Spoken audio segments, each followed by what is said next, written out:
Restiamo a Padova. Iove, Istituto Oncologico Veneto, grazie ai fondi del PNRR arriva un nuovo macchinario all'avanguardia, una nuova PET per la medicina nucleare. Grazie alle caratteristiche tecnologiche di ultima generazione, a un sistema che garantisce una migliore risoluzione e accuratezza nelle immagini, consentirà una maggiore rilevazione delle piccole lesioni, riducendo anche la dose iniettata.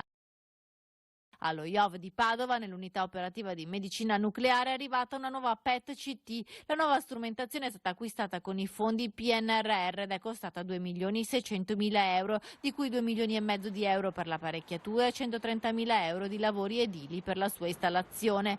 Per il direttore generale dello IOV, Patrizia Benini, l'impegno ad assicurare investimenti per il rinnovamento del parco macchine, anche grazie al supporto della Regione Veneto, conferma il percorso di sviluppo della struttura, finalizzato ad offrire ai propri assistiti prestazioni all'avanguardia, assicurando anche possibilità di studio e ricerca.